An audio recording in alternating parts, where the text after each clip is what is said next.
Okey kawan-kawan. Tengok. Solar powered fan. Kipas yang dijana oleh solar. Kat sini dah ada apa ni? Kat sini dah ada 42%, dia dah cas. Dalam kereta pun dia boleh cas sebab kat luar tu panas kan. Saya dah buka fan ni. Saya dah buka fan ni speed 1. Ada speed 2. Sekejap Oh, tutup. Okey. Ni off. Ni speed 1.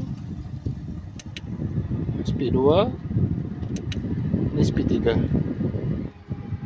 Okey, speed 3 Nampak? Macam mana nak tahu dia speed 3. Speed 3 lah. Okay, nampak?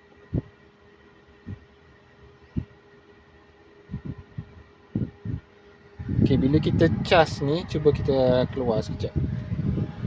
Alright. Saya nak cas. Nampak tak? Saya cuba cas kat tengah panas. Okay, nampak? Nampak?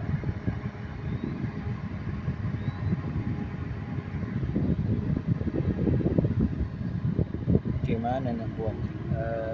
Ni angin speed 3. Angin speed 3.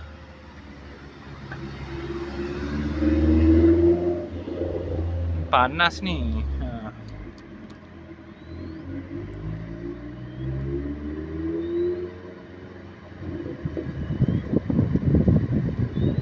Ni tengah pusing ni, kipas ni tengah pusing, nampak? Tengah pusing. Saya tengah cas dia.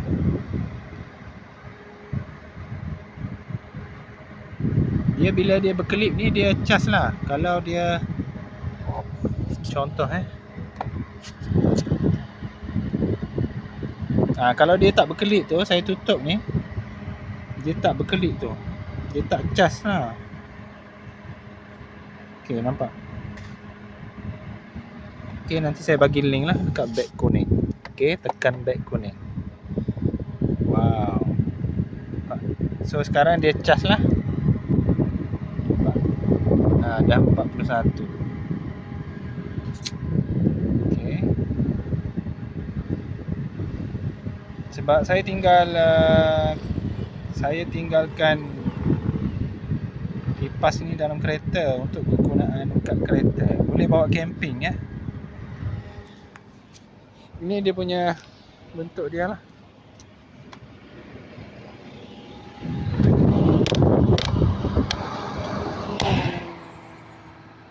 Okay, nampak? Kalau kita tutup macam ni, angin tak keluar lah sebab dia tutup. Dia tertutup. Kita kena buka sikit. Kena buka sikit macam ni. Baru rasa angin. Nampak?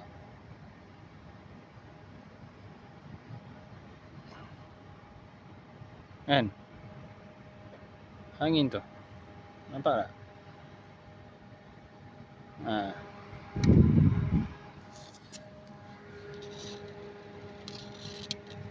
Nampak? Okey.